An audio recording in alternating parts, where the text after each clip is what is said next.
Hello everyone, this is me doctor Sadaf Amreen और आज मैं आपसे बात करूंगी एंटी प्रोजेस्टेरॉन के बारे में। इससे पहले मैंने दो वीडियोस आपके साथ में शेयर कर चुकी हूँ जिसमें मैंने हार्मोन्स के बारे में बताया था, एस्ट्रोजन एंड प्रोजेस्टेरॉन। तो आज मैं बात करूंगी एंटी प्रोजेस्टेरॉन।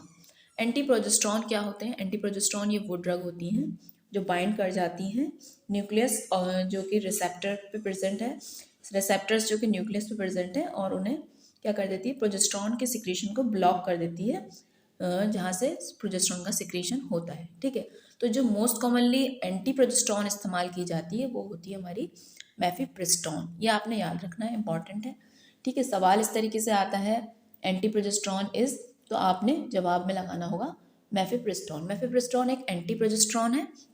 इसका नाम मेफिजेस्ट भी होता है और ये मेफिप्रीन के नाम से भी जानी जाती है। ठीक है, इसको RU486 बोलते हैं। ये है क्या? ये एक 19 नॉन स्टेरॉइड डेरिवेटिव है ऑफ सिंथेटिक प्रोजेस्टेरॉन नॉन एथेस्टेरॉन। ठीक है, उसके बाद देखते हैं कि ये एंटी प्रोजेस्टेरॉन काम किस तरीके से करती है। जैसे कि मैंने बताया, ये बाइंड कर जाती है न्यूक्लियस पे जो रिसेप्टर्स होते हैं, फिर क्या करती है, ब्लॉक कर देती है प्रोजेस्टेरॉन को, एक्शन को ऑन द टारगेट ऑर्गन। यानी प्रोजेस्टेरॉन का जो एक्शन है, जहाँ जहाँ जाकर उसे अपना वर्क करना था उसी जगह जाके ब्लॉक कर देती है। It also bond to the glucocorticoid and androgen receptor. इसके अलावा ये ग्लूकोकॉर्टिकॉइड और एंड्रोजन रिसेप्टर से भी बाइंड कर जाती है। 85% ऑफ द ड्रग जो होती है एब्जॉर्ब हो जाती है after oral therapy.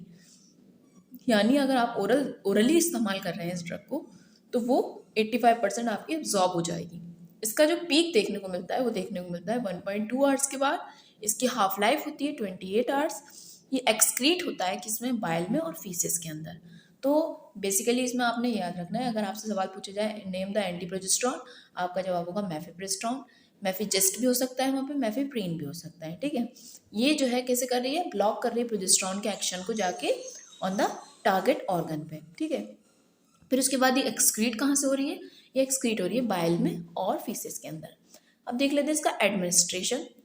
First 3 days of the follicular phase no effect. Administration में इन्होंने लिखा है कि अगर आप इसको एडमिनिस्टर कर रहे हैं ड्यूरिंग द पहले 3 दिन पे फॉलिकुलर फेज में, तो कोई भी इफेक्ट नहीं आता ऑन द मेंस्ट्रुअल साइकिल पे। ठीक है, लेट फॉलिकुलर फेज में अगर देते हैं तो ये क्या करता है, LH को सप्रेस करता है and ovulation fails to occur. ठीक है, पहले अगर 3 दिन में दिया आपने फॉलिकुलर फेज के तो कोई इफेक्ट नहीं आएगा। अगर लेट फॉलिकुलर फेज में दिया आपने तो ये क्या करेगा, LH को सप्रेस करेगा, क्योंकि LH क्या करता है, हमारा ओव्यूलेशन करवाता है। तो ओव्यूलेशन, LH ही कम हो गया तो ओव्यूलेशन नहीं होगा।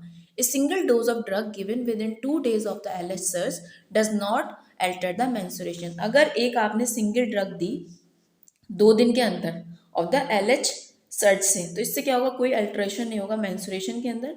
लेट एडमिनिस्ट्रेशन किया अगर आपने इन द ल्यूटियल फेज, तो इसकी वजह से क्या होगा, ल्यूटियल लिसिस हो जाएगी एंड प्रिवेंट कर सकती है प्रेगनेंसी को। ठीक है, उसके अलावा इन्होंने कहा है लेट फ्यूटल फेज के अंदर क्या होगा, ल्यूटियल लिसिस होगी और प्रेगनेंसी आपकी प्रिवेंट हो सकती है।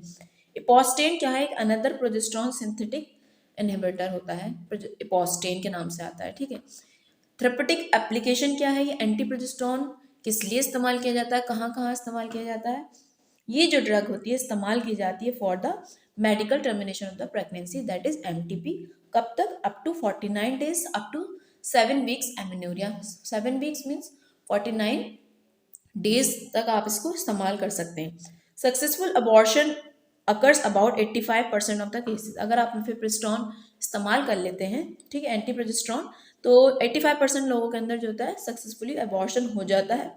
Usually abortion takes place within 5 days of the drug administration. यानी आपने अगर अभी ये ड्रग ली है तो 5 दिन के अंदर आपका अबॉर्शन हो जाएगा। मोस्टली जो इस्तेमाल की जाती है ये ड्रग किस लिए इस्तेमाल की जाती है, MTPs के लिए जाती है। कब तक? अप टू 49 डेज, और हम कह सकते हैं 7 वीक्स ऑफ एमिनोरिया। 5 दिन के अंदर क्या होगा, आपका इसमें अबॉर्शन हो जाएगा इस ड्रग को इस्तेमाल करने के बाद। और अगर देखा जाए तो 100 में से 85% लोगों के अंदर हो जाता है। फिर उसके बाद ये कह रहे हैं कि however only one has to wait for 28 days to judge success. मगर इसकी 28 दिन तक आपको देखना पड़ेगा कि कितना इसका रिस्पॉन्स आ रहा है। ठीक है, 15% केसेस जो बचे, जैसे 85% में तो हो गया अबॉर्शन, लेकिन 15% केसेस के अंदर जब अबॉर्शन नहीं होता या फिर इनकम्प्लीट होता है, the patient continue to bleed. ठीक है, सर्जिकल इवैक्यूएशन में भी नेसेसरी। फॉर एग्जाम्पल जैसे मैंने अभी बताया, 100 में से 85% पेशेंट तो ऐसे हैं जिनका हो गया अबॉर्शन, लेकिन 15% ऐसे हुए ना जिनके अंदर नहीं हुआ इस ड्रग को लेने के बावजूद, तो उनके अंदर हो सकता है कि कंटिन्यूसली ब्लीडिंग होती रहे या इनकम्प्लीट अबॉर्शन हो, तो उनके अंदर हमें इवैक्यूएट करना ज़रूरी होता है। ठीक है, ड्रग जो है एडमिनिस्टर की जाती है in the form of 3 tablet के फॉर्म्स में दी जाती है ड्रग। कैसे? 200 मिलीग्राम ईच, यानी हर टैबलेट कितने ग्राम की होती है? मिलीग्राम की 200 मिलीग्राम की होती है, followed by the 2 tablets of the misoprostol जो कि 200 माइक्रोग्राम की होती है, ओरली 48 आवर्स लेटर्स। ठीक है, इसमें कैसे हर जो ड्रग का एडमिनिस्ट्रेशन किया जाता है कैसे दिया जाता है? 3 टैबलेट दी जाती हैं। ठीक है, जो कि 200 मिलीग्राम की होती है। ठीक है, उसके बाद उसके अंदर 2 टैबलेट दी जाती है मीजोप्रिस्टोल की। मीजोप्रिस्टोल कितने की है? 200 माइक्रोग्राम ओरली दी जाएंगी 48 आवर्स के बाद। ठीक है, ये क्या करती है? It is useful for the ripening of the cervix prior to the prostaglandin induction और मिड ट्रांसमिस्टर अबॉर्शन। इससे क्या होगा कि सर्विक्स की क्या करती है? रैपनिंग कॉज करती है prostaglandin induction of the mid trimester abortion से पहले। ठीक है, उसके बाद ये कह रहे हैं कि ये जो हम इस्तेमाल कर रहे हैं मेफेप्रिस्टोन, उसके बाद प्रोस्टाग्लैंडिन इस्तेमाल करना है 24 से 48 आवर्स के बाद, ये क्या कर देता है? शॉर्ट कर देता है इंडक्शन अबॉर्शन इंटरवल्स को and reduces the dose and the side effect of prostaglandin. ठीक है, it is effective in the missed abortion. दूसरी बात, ये हमारी पहली बात हुई कि ये हमारी एमटीपी में काम आती है।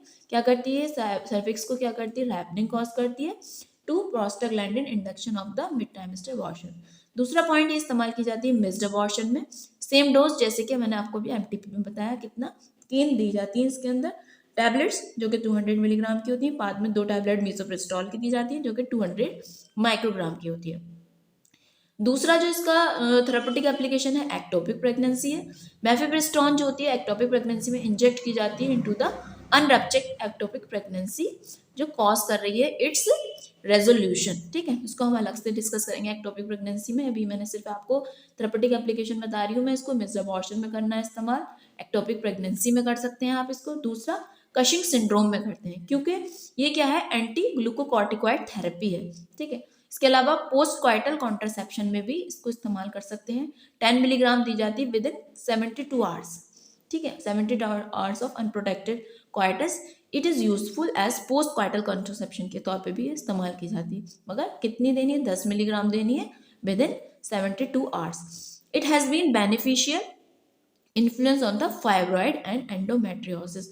दूसरा जो इसका इंपॉर्टेंट वो है, ये किस में इस्तेमाल की जाती है? ये अपने याद रखना इंपॉर्टेंट है। ये फाइब्रॉइड्स में और एंडोमेट्रियोसिस में भी इस्तेमाल की जाती है। कितनी? 10 से 25 मिलीग्राम देते हैं फॉर 3 मंथ के लिए, क्योंकि फाइब्रॉइड और एंडोमेट्रियोसिस में अगर आपसे पूछा जाए फाइब्रॉइड में कौन सी जो ड्रग्स होती हैं जो सप्रेस करती हैं फाइब्रॉइड्स को, तो वो होती है हमारी एंटी प्रोजेस्टेरोन होती है। कितनी दी जाएंगी? 10 से 25 milligram for daily for about 3 months के लिए दी जाती हैं। तो ये इसकी थेरेपेटिक एप्लीकेशन हुए एमटीपी। ठीक है, missed abortion, ectopic pregnancy, Cushing syndrome, post क्वाइटल contraceptive के तौर पे भी इस्तेमाल की जाती है। फाइब्रॉइड एंड एंडोमेट्रियोसिस में भी इस्तेमाल करते हैं। ठीक है, इसके अलावा इसके हम देखते हैं, अब तो ये होगा इसके फायदे, थेरेपेटिक एप्लीकेशन क्या है, किस तरीके से देना है, क्या काम करती है। नेक्स्ट देख लेते हैं इसका हम, इसके साइड इफेक्ट क्या होते हैं। कोई जब हम दवा इस्तेमाल करते हैं तो उसके साइड इफेक्ट भी होते हैं। 5% लोग ऐसे होते हैं जिनके अंदर जो होता है हेडेक देखने को मिलता है।